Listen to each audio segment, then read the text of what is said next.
আমরা করছিলাম হচ্ছে কি আমাদের গুণগত রসায়ন অধ্যায়ের দ্বিতীয় অংশটা হচ্ছে কি দ্রাব্যতা।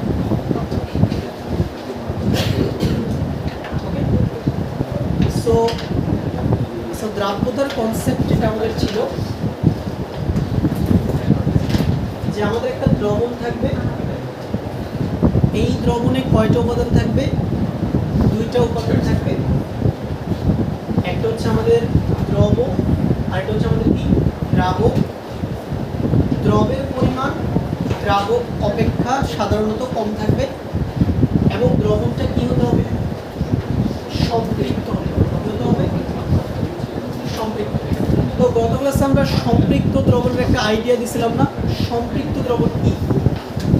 সম্পৃক্ত দ্রবণ হচ্ছে যে একটা দ্রবণে একটা নির্দিষ্ট তাপমাত্রায় সর্বোচ্চ যত গ্রাম দ্রব দ্রবীভূত থাকতে পারে তত গ্রাম দ্রবই যদি সেখানে থাকে তখন তাকে কি বলা হয়? সম্পৃক্ত দ্রব। চলো এবার আমরা দ্রাব্যতার সংজ্ঞাটা আবার দিচ্ছি। দেখো, দ্রাব্যতার সংজ্ঞাটা আমাদের কি? সংজ্ঞাটা হচ্ছে নির্দিষ্ট তাপমাত্রায়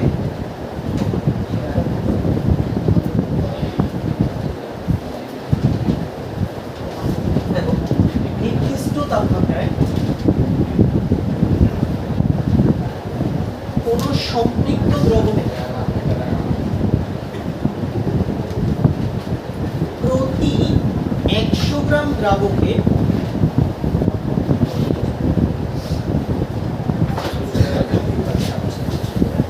সর্বোচ্চ যত গ্রাম দ্রব দ্রবীভূত থাকে তাকে হবে মাঝখানে একটা শব্দ বাদ গেছে,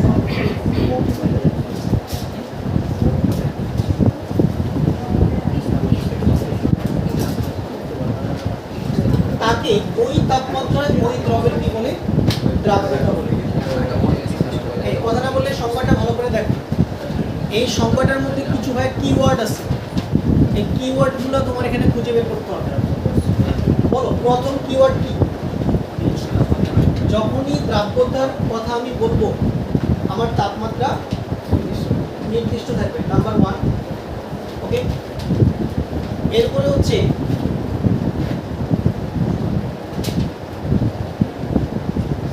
আমার দ্রবণটা অবশ্যই কি ধরনের দ্রবণ হতে হবে?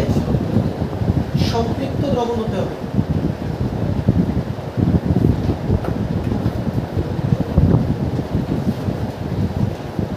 থার্ড কিওয়ার্ড হচ্ছে আমার দ্রাবক কত গ্রাম হইতে হবে? 100 গ্রাম হইতে হবে। আর ফাইনালি হচ্ছে যে আমরা দ্রবের পরিমাণটা চেক করব। তাহলে আমি যদি এই চারটা কিওয়ার্ডকে একসাথে করি তাহলে ভাই কি দাঁড়াচ্ছে?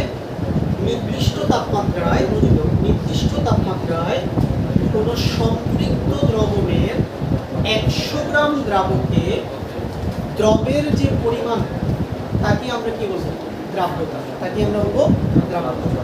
এখন সহজ ভাষায় যদি বলি 100 গ্রাম দ্রাবকে যত গ্রাম দ্রব থাকে সেটাই দ্রাব্যতা। আরো সহজ ভাষায় যদি বলি 100 গ্রাম পানিতে যত গ্রাম দ্রব দ্রবীভূত থাকে তাকে বলা হয় দ্রাব্যতা। একদম সিম্পল ভাষায় আমি এখানে বললাম। আচ্ছা, এখন চলো দ্রাব্যতা আমরা কিভাবে ক্যালকুলেট করব। সো দ্রাব্যতা আমরা ক্যালকুলেট করব হচ্ছে এই ফর্মুলার সাহায্যে। সো দেখো, দ্রাব্যতা S সমান কত? সূত্রটা ভালো করে দেখো, 100 * small m 100 * small m divided by capital M minus small m। এটা হচ্ছে আমাদের দ্রাব্যতা নির্ণয়ের ফর্মুলা। তাহলে এই ফর্মুলাতে দেখো ছোট হাতের একটা দিয়ে কি বোঝায়? দ্রবের ভর। কোন এককে? কোন এককে? গ্রাম একক। ক্যাপিটাল M কি? দ্রবণের ভর। কোন এককে? গ্রাম একক। আর capital M minus small m এটাকে আমরা কি বলবো?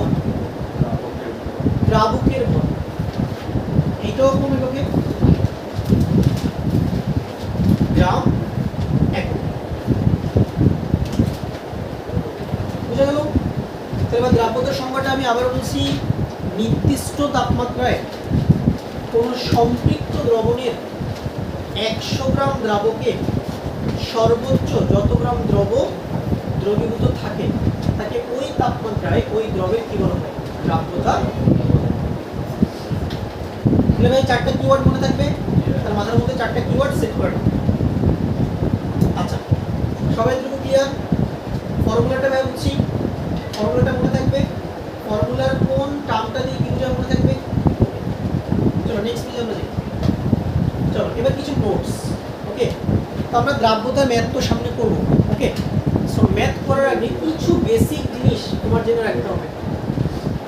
এগুলো টিপস, এগুলো কিন্তু তুমি বইতে পাবে না। বইতে তো অঙ্ক সলভ করা থাকবে, কিন্তু এই নোটসগুলো খুব গুরুত্বপূর্ণ হবে। প্রথম নোটটা দেখো কি বলছে, দ্রাব্যতার গাণিতিক সমস্যা সমাধানের ক্ষেত্রে দ্রাবকের পরিমাণ কি হবে না?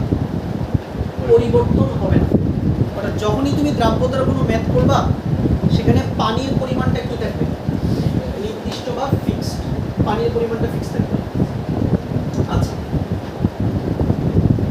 2 নাম্বার হচ্ছে দেখো, তাপমাত্রা পরিবর্তন হলে দ্রাব্যতা পরিবর্তন হবে। এই জন্যই দেখো, দ্রাব্যতা যখন তুমি ডিফাইন করবা, তাপমাত্রাটাকে অলওয়েজ তুমি কি রাখবা? ফিক্সড রাখবা, নির্দিষ্ট।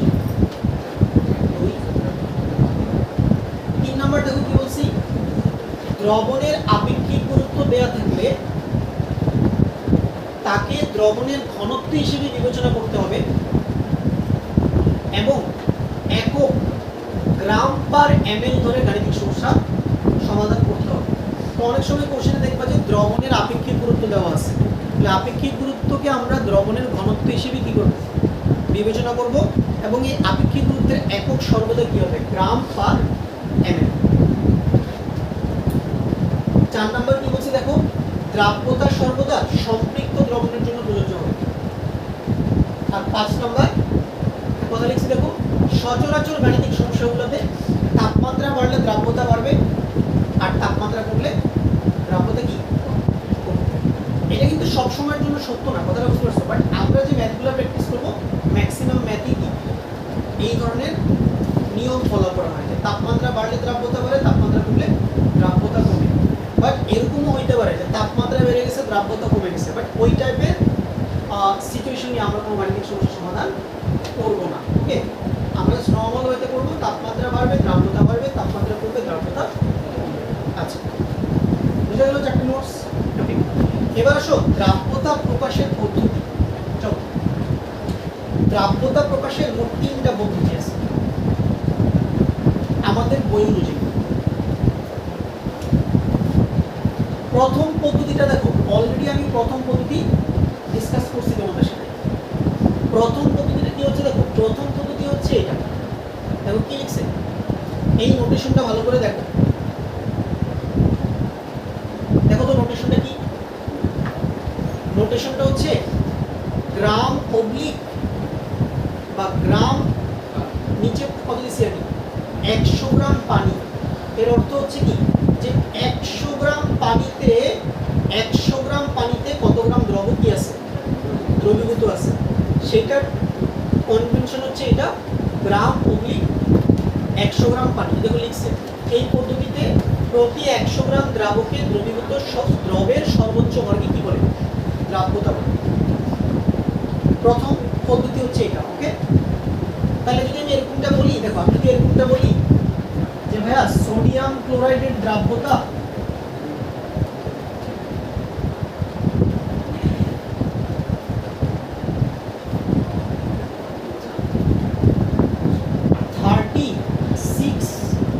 গ্রাম অবলিক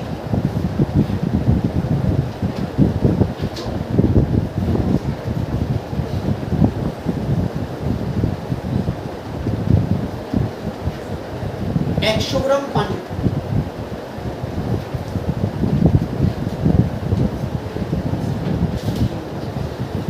এই কথাটা দিয়ে কি বুঝবা বলো? আমিন, ক্লাস বেঞ্চ আমিন বলো। ও তোমার নাম আমিন না? হ্যাঁ না, তুমি মহামিনের পাশে। ও তোমার জাহেদ আছে, জাহেদুল আমিন নতুন নাম তোমার, ঠিক আছে? জাহেদুল আমিন। জাহেদুল আমিন বলো যে এই জিনিসটা দিয়ে তুমি কি বুঝবা? বল, এটা দিয়ে কি বুঝবা? এটা দিয়ে তুমি বুঝবা যে 100 গ্রাম পানিতে কত গ্রাম দ্রব কি আছে, দ্রবীভূত আছে। তাহলে 100 গ্রাম পানিতে কত গ্রাম সোডিয়াম ক্লোরাইড দ্রবীভূত আছে? 36 গ্রাম সোডিয়াম ক্লোরাইড দ্রবীভূত আছে। তাহলে এটা হচ্ছে আমাদের দ্রাব্যতা প্রকাশের প্রথম পদ্ধতি।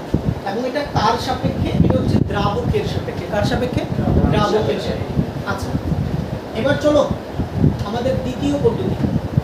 দেখো দ্বিতীয় পদ্ধতিটা হচ্ছে, দেখো গ্রাম পার লিটার, গ্রাম পার লিটার। ওকে, দেখো কি বলা হচ্ছে, এই পদ্ধতিতে প্রতি 1 লিটার দ্রবণে দ্রবীভূত দ্রবের সর্বোচ্চ ভরকে কি বলে? দ্রাব্যতা বলে।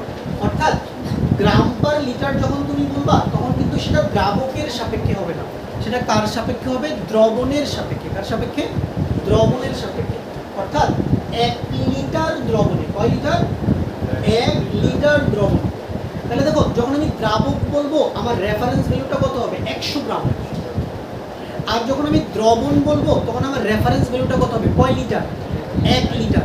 তাহলে 1 লিটার দ্রবণে, মানে 1 লিটার কোনো সম্পৃক্ত দ্রবণে সর্বোচ্চ যত গ্রাম দ্রব দ্রবীভূত থাকে তাকে কি বলা হয়? দ্রাব্যতা। তাহলে এটা হচ্ছে আমাদের গ্রাম পার লিটার। ওকে, যেমন আমি যদি বলি, দেখো আমি যদি বলি সোডিয়াম ক্লোরাইডের দ্রাব্যতা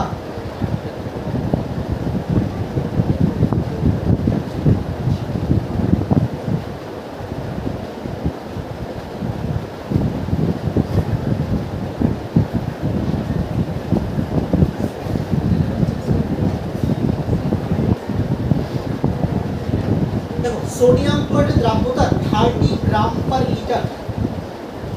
বলো অবন্তি চাকমা, এইটা মিনিংটা কি? এই যে 30 গ্রাম পার লিটার, এটার মিনিংটা কি? 1 লিটার কি শিখো পানিতে? 1 লিটার দ্রবণে, 1 লিটার দ্রবণে। তাহলে এখানে 1 লিটার দ্রবণে কত গ্রাম লবণ আছে? 30 গ্রাম লবণ দ্রবীভূত আছে। তাহলে এটা হচ্ছে আমাদের দ্রাবক। আচ্ছা চলো, তাহলে 2 নাম্বার পদ্ধতি আমরা শিখলাম। এবার আসো আমাদের 3 নাম্বার পদ্ধতি, দ্রাব্যতা প্রকাশের, যেটা আমাদের সামনে বেশি কাজে লাগবে। সামনে যখন আমরা দ্রাব্যতা ফুলফল নামে একটা টপিক করব, ওইখানে আমাদের তৃতীয় পদ্ধতিটা অনেক বেশি কাজে লাগবে। তৃতীয় পদ্ধতি হচ্ছে মোল পার লিটার। মোল পার লিটার। তো কি বলা হচ্ছে, এই পদ্ধতিতে 1 লিটার দ্রবণে দ্রবীভূত দ্রবের সর্বোচ্চ মোল সংখ্যাকে কি বলে? দ্রাব্যতা বলে। তাহলে এটার একক কি? মোল পার লিটার বা বড় হাতের এম, বড় হাতের এম। যেমন ধরুন কি লিখছে উদাহরণ, 1 লিটার দ্রবণে যদি 100 লবণ সর্বোচ্চ 0.1 মোল দ্রবীভূত হতে পারে, তাহলে 100 লবণের দ্রাব্যতা কত হবে? 0.1 মোল পার লিটার।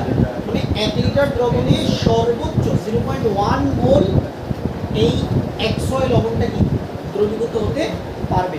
তাহলে দ্রাব্যতাকে কিভাবে লিখতে পারবো? 0.1 মোল পার লিটার, বা সংক্ষেপে কি লেখা যায়? 0.1 ক্যাপিটাল এম, এটা লেখা যায়। ওকে, আচ্ছা এবার দেখো কি লিখছে, মনে রাখবে দ্রাব্যতার কথা আসলে বুঝতে হবে, আমরা সম্পৃক্ত দ্রবণ নিয়ে কথা বলছি। এবার দেখো কি লিখছে, এবার তুমি পড়ে দেখো। অনেক সময় আমাদেরকে মনে করো দ্রাব্যতা গ্রাম পার লিটারে দেওয়া আছে, মোল পার লিটারে কনভার্ট করা লাগবে।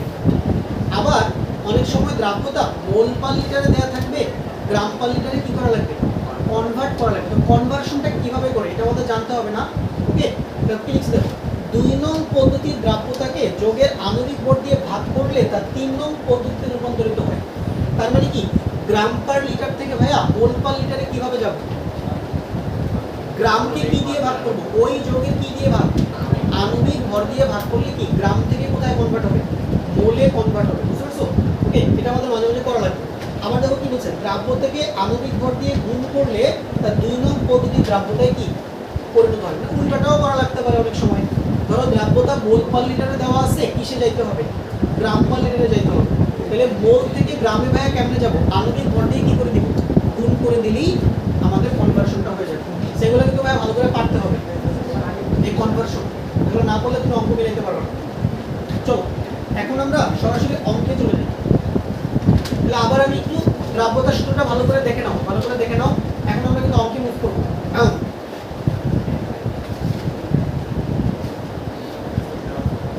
চলো এবার দ্রাব্যতা সংক্রান্ত গাণিতিক সমস্যা হবে। চলো আমাদের এখন ম্যাথ প্র্যাকটিস স্টার্ট হবে, বেসিক শেষ। এখন আমরা অঙ্ক করা শুরু করব।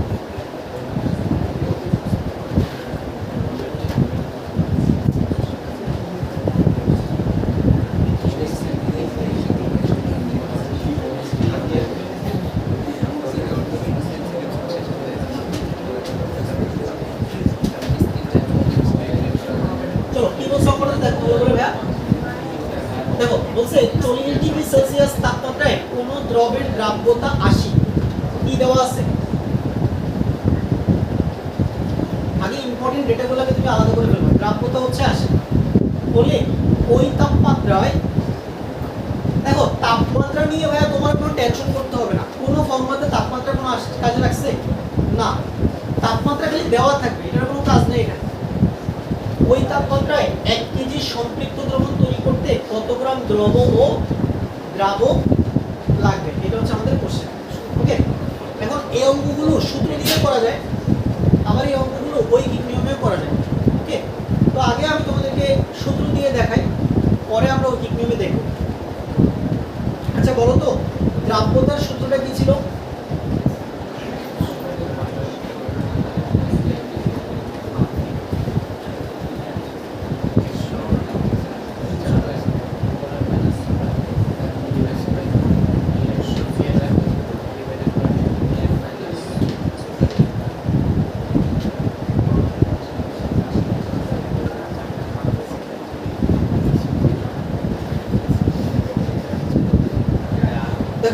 দ্রাব্যতার সূত্রটা কি ছিল? 100 into small m divided by capital M minus small m। দেখো তো দ্রাব্যতার মান দেওয়া আছে না 80, তাহলে s এর মান কত? s এর মান হচ্ছে 80 সমান 100 ইনটু স্মল m। দেখো স্মল m এর মান কিন্তু আমরা জানি না। দেখো ক্যাপিটাল M এর পরিচয় কি ছিল? কার ভর? এটা দ্রবণের ভর। কোন এককে? গ্রাম এককে। প্রশ্ন করো তো, দেখো এই যে কি বলছে, কয় কেজি সম্পৃক্ত দ্রবণ? 1 কেজি সম্পৃক্ত দ্রবণ। তার মানে ক্যাপিটাল M এর মান কি 1 বসাবো নাকি 1000 বসাবো? 1000, কারণ mটা গ্রামে বসবে, কেজিতে থাকলেও গ্রামে কনভার্ট করে বসাইতে হবে। ঠিক আছে, আচ্ছা তাহলে বসাবো 1000 মাইনাস স্মল m। এখন কি ভাই এটা সলভ করে কি ছোট হাতের m বের করা যাবে না? বের করা যাবে? বের করো তো সবাই, এটা ছোট হাতের mটা বের করো।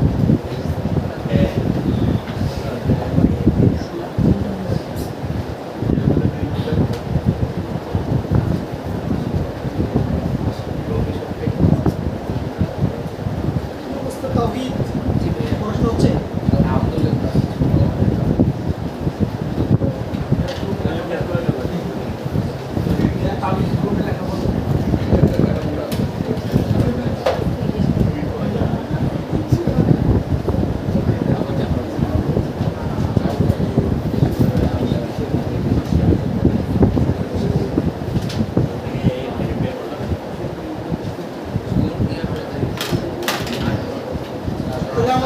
আমাদের যদি পরমাণু অংশ শেষ, তো নেক্সট উইক থেকে কিন্তু regular topic wise exam start হবে।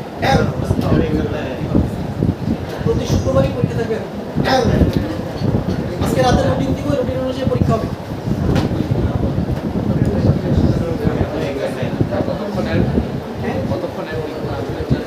ওগুলো মানবন্ধ সব দিয়ে দিব গ্রুপে।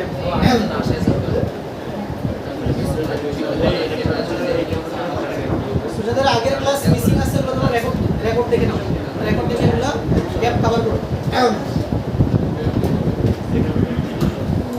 আচ্ছা শুরুতে র্যাঙ্ক কত আসছে? 4টা 4 না না 3টা 3টা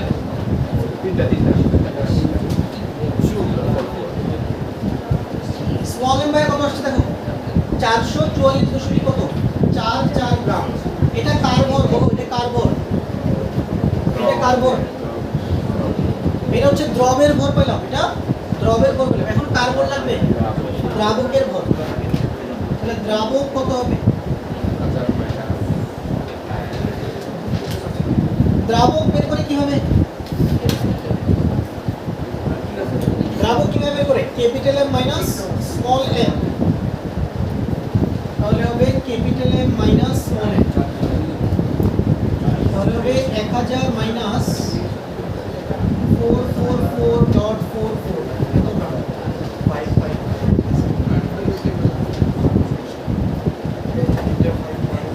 তিনটা 5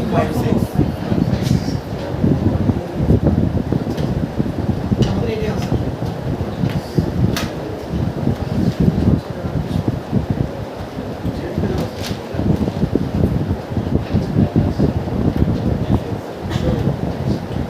বুঝে গেল?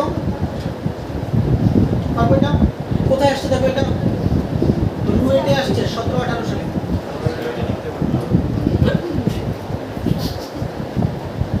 আচ্ছা চলো, এটা ক্লিয়ার? হ্যাঁ সবাই বুঝছি? এদিকে চলো নেক্সট ওয়ান। 2 নাম্বারটা দেখো।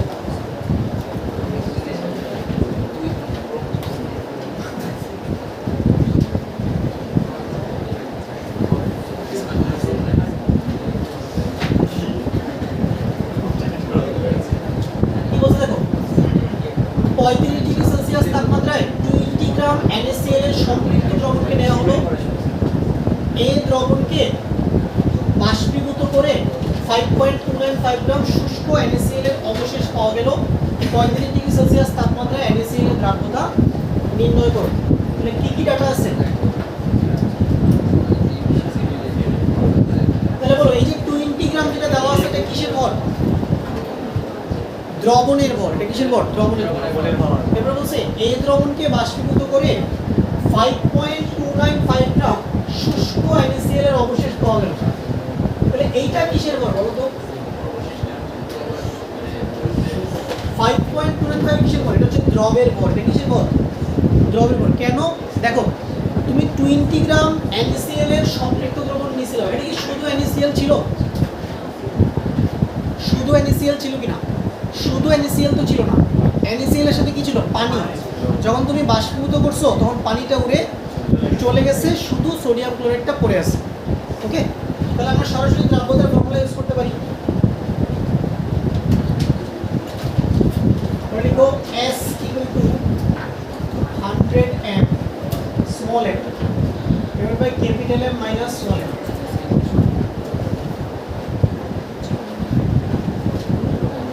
কত হবে? 100 ইনটু 5.295।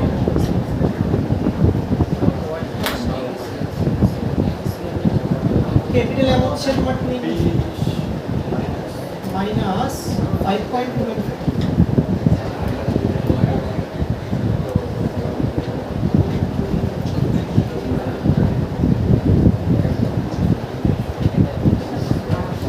দেখো কত আসে? 36 না?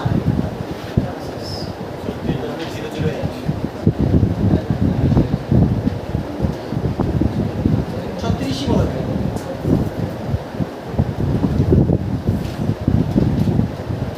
সহজ না অঙ্ক? একদম সহজ। এখানে যদি তাপমাত্রা পরিবর্তন করে তাহলে কি করতেছে? তাপমাত্রা পরিবর্তনের ম্যাথে আমরা এখনো যাই নাই, আসতেছি। করবো তো।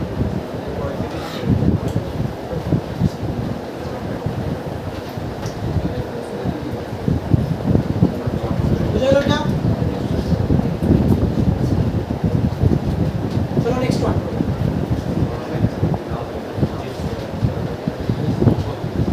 চলো 3 নাম্বারটা দেখি কি অবস্থা।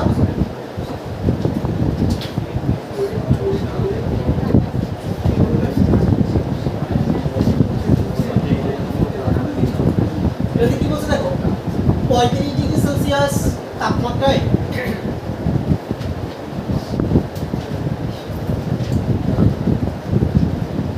1.25 আপেক্ষিক গুরুত্বের 50 ml দ্রবণে কোন দ্রবের 12.5 গ্রাম দ্রব দ্রবীভূত আছে। এই তাপমাত্রায় দ্রবের দ্রাব্যতা নির্ণয় করে। এটা হচ্ছে সিকিউরেট 2324। মানে হচ্ছে এইচএসসি 23 ব্যাচের যে অ্যাডমিশন হয়েছে ওটা আসছে এইচএসসি 23 তোমরা এইচএসসি 27 ঠিক আছে তোমরা অ্যাডমিশন দিবা 27 সালে 27 বা 28 সালের প্রথম দিকে আর তোমরা আসলে তুমি চান্স পাও আর কি হ্যাঁ তাহলে কি বলে ক্লাস শুরু করবা মার্চ এপ্রিল 2028 সালের মার্চ এপ্রিল থেকে তোমার ইউনিভার্সিটি লাইফ স্টার্ট হবে স্বপ্ন দেখাবো না কেন স্বপ্ন দেখতে তো টাকা লাগে না তখন তোমাদের পরিচয় নতুন পরিচয় হবে এখন তো পরিচয় তোমরা সবাই একাদশ শ্রেণীতে পড়ো ফার্স্ট ইয়ার এরপরে ইউনিভার্সিটি থেকে নতুন একটা পরিচয় কেউ বুয়েট সিসি কেউ বুয়েট এমই কেউ হচ্ছে যে চুয়েট সিভিল কেউ কুয়েট সিএসসি কেউ রুয়েট ট্রিপলি এক এক ধরনের পরিচয় এক এক রকম তো দেখো আমি একটা কথা বলছিলাম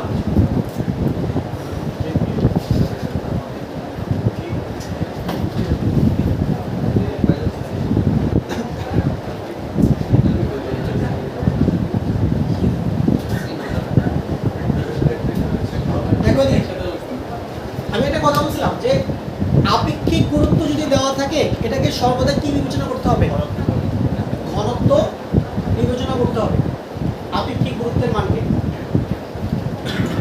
তাহলে কার আপেক্ষিক গুরুত্ব দেওয়া আছে দ্রবণের আপেক্ষিক গুরুত্ব দেওয়া আছে মানে দ্রবণের ঘনত্ব দেওয়া আছে আর দেখো দ্রবণের আয়তন দেওয়া আছে না আয়তন দেওয়া আছে 50 মিলি তাহলে আমরা যদি দ্রাব্যতার সূত্রটা লিখি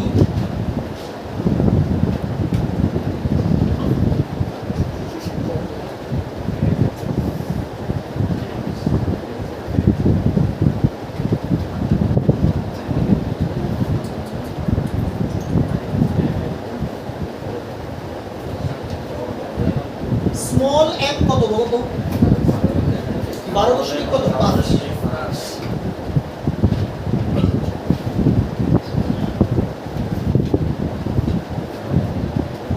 স্মল m দ্রবের ভর পেয়ে গেলাম দেখো দ্রবণের ভরটা কিন্তু প্রশ্নে সরাসরি দেওয়া নেই এখন দ্রবণের কি দেওয়া আছে দ্রবণের আপেক্ষিক গুরুত্ব দেওয়া আছে মানে দ্রবণের ঘনত্ব দেওয়া আছে কোনটা কোনটা কোনটা কোনো দ্রবের মানে যে কোনো একটা দ্রব মানে কোনো একটা লবণ ধরো NaCl পটাশিয়াম নাইট্রেট কোনো একটা লবণের 12.5 গ্রাম কি আছে দ্রবীভূত আছে আচ্ছা এবার লক্ষ্য করো এখানে দ্রবণের কিন্তু ভর সরাসরি দেওয়া নেই কিন্তু দ্রবণের কি দেওয়া আছে আপেক্ষিক গুরুত্ব মানে দ্রবণের ঘনত্ব দেওয়া আছে আর দ্রবণের কি দেওয়া আছে আয়তন দেওয়া আছে তো আমরা সবাই জানি না বলো ঘনত্ব রো সমান কত m/v মানে m সমান কত m সমান কত হবে রো ইনটু v তাহলে লক্ষ্য করো আমরা যদি এই দ্রবণের যে ঘনত্ব আছে মানে কত 1.25 মানে ঘনত্ব এইটাকে যদি দ্রবণের আয়তন দিয়ে কি করি গুণ করি তাহলে কি আমি দ্রবণের ভরটা পেয়ে যাব না পেয়ে যাব তাহলে পেয়ে গেলাম আমরা দ্রবণের ভর মাইনাস দিয়ে আমরা আবার কত লিখব 12.5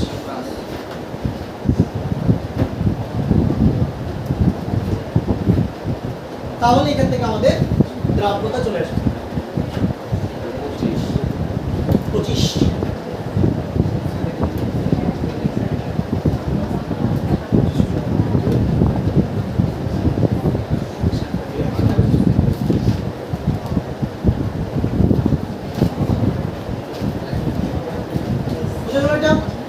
ঠিক আছে এটা কিন্তু ইম্পর্টেন্ট আমি 5 স্টার দিয়ে রাখছি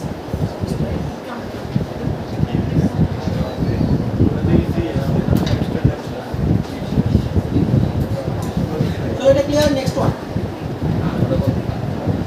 চলো এইটা তোমাদের কলেজের পরীক্ষা আসবে এই এটাতে 5 স্টার দাও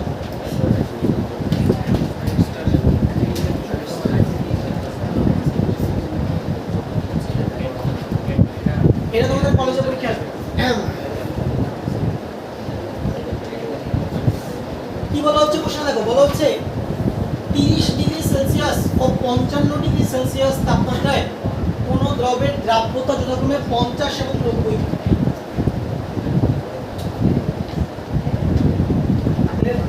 দুইটা তাপমাত্রায় দ্রাব্যতা আছে। বলা হচ্ছে 30 ডিগ্রি সেলসিয়াস তাপমাত্রায় 50 গ্রাম দ্রবণকে 55 ডিগ্রি সেলসিয়াস তাপমাত্রায় উন্নীত করা হলো। এই অবস্থায় দ্রবণকে সম্পৃক্ত করতে আর কত গ্রাম অতিরিক্ত দ্রব প্রয়োজন হবে?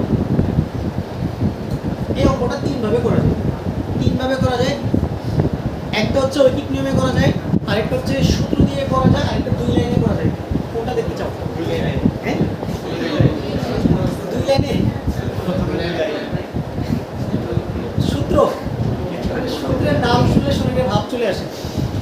কি করবা তুমি সূত্র যেটা? দুই লাইনে করাচ্ছি। দুই লাইনে কিভাবে করা যায়? দুই লাইনে করবে কারা? টপার না, যারা এভারেজ স্টুডেন্ট তারা তো সূত্র দিয়ে করবে, আর যারা টপার এরা করবে দুই লাইনে।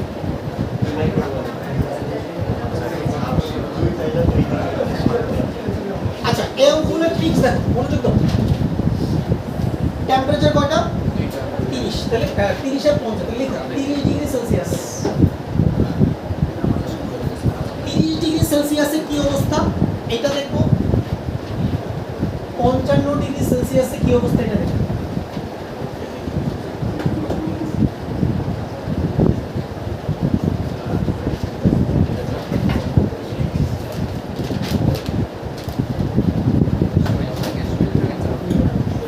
মনোযোগ দিয়ে শোনো, 30 ডিগ্রি সেলসিয়াসে দ্রাব্যতা কত?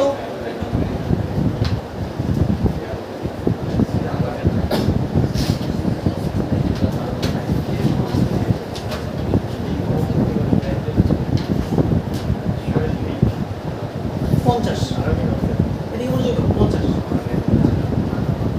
আচ্ছা, দ্রাব্যতা 50 কথাটার অর্থ কি বলো সাইন?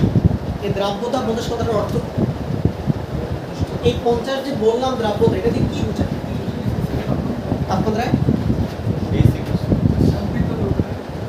100 দ্রবণে 50 গ্রাম দ্রব দ্রবীভূত আছে। কত গ্রামে 50 গ্রাম আছে? 100 গ্রাম। কিন্তু এটা বলতে হবে, তার মানে 100 গ্রাম পানিতে 50 গ্রাম দ্রব কি আছে? দ্রবীভূত আছে। তাহলে 100 গ্রাম পানি 50 গ্রাম দ্রব, তাহলে দ্রবণ কত গ্রাম? 150 গ্রাম না? 100 গ্রাম দ্রাবক, 50 গ্রাম কি দ্রব, তাহলে পুরো দ্রবণটার ভর কত হবে? 150 গ্রাম। তাহলে তোমাকে সোজা ভাষায় বলি, দ্রাব্যতার সাথে 100 যোগ করে দিবা। দ্রাব্যতার সাথে কি 100 যোগ করে দিলে কি পেয়ে যাবে? দ্রবণের ভর পেয়ে যাবে। একদমই সিম্পল। তাহলে দ্রাব্যতা 50, তার মানে দ্রবণ কত গ্রাম?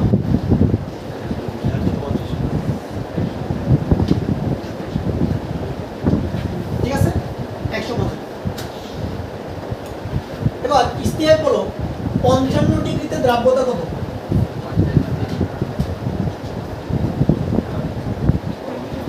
কত দ্রাব্যতা? 90 দেওয়া আছে, 90। তাহলে দ্রবণ কত গ্রাম? 190। তাহলে কি বলছে? দ্রাব্যতার সাথে 100 যোগ করে দাও, তাহলে দ্রবণ হবে 190।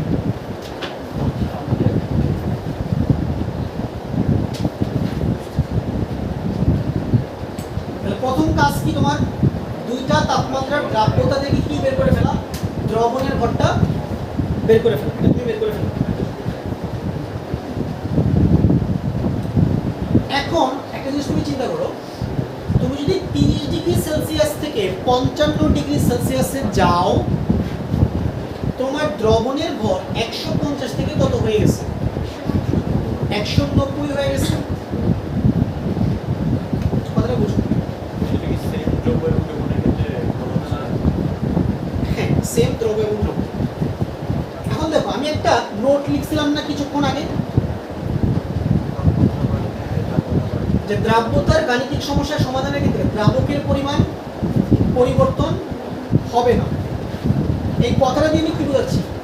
এই কথাটা দিয়ে আমি বোঝাচ্ছি যখন তাপমাত্রা কত ছিল, 30 ডিগ্রি সেলসিয়াস ছিল, তখন 100 গ্রাম পানিতে হাইয়েস্ট কত গ্রাম দ্রবীভূত হইতে পারতো? 50 গ্রাম দ্রবীভূত হইতে পারতো। এটা হচ্ছে কিনা কথা।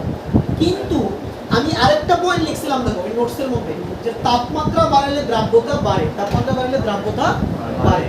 তো যখন তুমি 55 ডিগ্রি সেলসিয়াসে চলে গেছো, তখন তোমার দ্রাব্যতা হয়ে গেছে কত? 90। এই কথাটার অর্থ কি? যে এখন ওই 100 গ্রাম পানিতেই কত গ্রাম থাকতে পারবে? হাইয়েস্ট 90 গ্রাম থাকতে পারবে। বুঝছি কিনা কথা? বেসিকটা বোঝার চেষ্টা করো কি হচ্ছে এখানে। যখন তাপমাত্রা 30 ছিল, তখন 100 গ্রাম পানিতে হাইয়েস্ট 50 গ্রাম থাকতে পারবে। যে টেম্পারেচার বাড়াই দিলাম, দ্রাব্যতা বেড়ে গেল, এখন ওই 100 গ্রাম পানিতেই হাইয়েস্ট কত গ্রাম থাকতে পারবে? 90 গ্রাম থাকতে পারবে।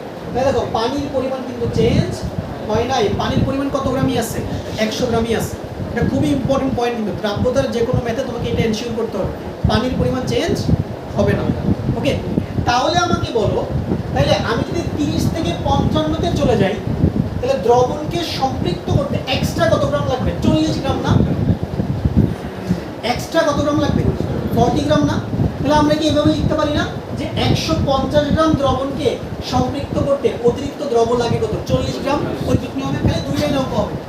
লিখো 150 গ্রাম দ্রবণকে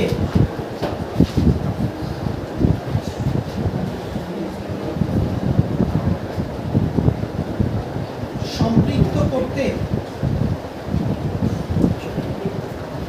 অতিরিক্ত দ্রব লাগে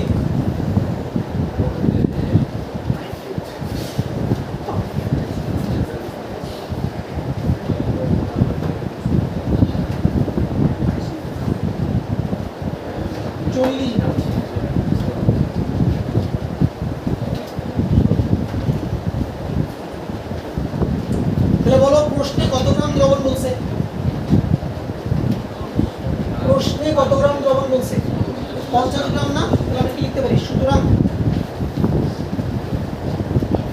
50 গ্রাম দ্রবণকে সম্পৃক্ত করতে অতিরিক্ত দ্রব্য লাগে। কত হবে? 40 × 50 ভাগ 150। দেখো তো হিসাব করে কত আসে।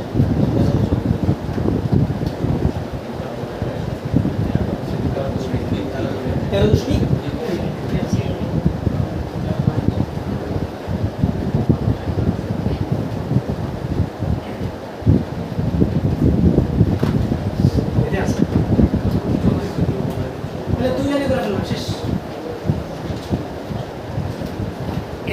সূত্র দিয়ে করাইতাম 2 পৃষ্ঠা হইতো, 2 পৃষ্ঠা। ঐকিক নিয়মগুলো হয়তো অ্যারাউন্ড 1.5 পৃষ্ঠার মতো, বা 2 এর নিয়ম শেষ। তাহলে আমরা এখানে কি বেসিকটা ইউজ করছি বলো তো? এই অঙ্কটার বেসিকটা কি ছিল? মানে অঙ্কটার মূল বেসিকটা ছিল যে দ্রাবকের পরিমাণ চেঞ্জ হয় না, এটাই ছিল এই অঙ্কের মূল বেসিক। ওকে, অবশ্যই সিকিউ, এটা রিটেনে আসছে। সরি, এটা রিটেন না, কুইটাতে এমসিকিউ, এটা এমসিকিউতে আসছে। এটার নাম্বার হচ্ছে 6। একটা এমসিকিউ নাম্বার হচ্ছে 6। 1 মার্কের কোনো এমসিকিউ নাই এখন। 1 মার্কের দিন শেষ, 6 মার্কের বাংলাদেশ। আমাদের তাহলে 6 এর 25% হিসাব করো, 1.5, 1.5 মার্ক কাটবে। একটা অঙ্ক ভুল করলে 7.5 কাটা। তো হইলে তো ছক্কা মারবা, না হইলে শেষ। ওই কি তুমি পরে দেখাবো, আবার তো এইভাবে করো। এটা বাড়ি কাজ, এটা বাড়ি কাজ 5 নাম্বার।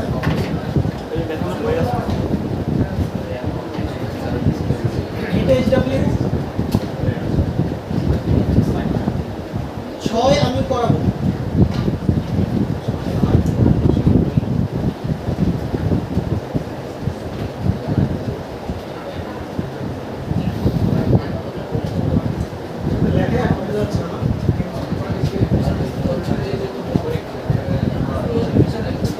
ঠিক আছে, 6 এইচডব্লিউ থাক,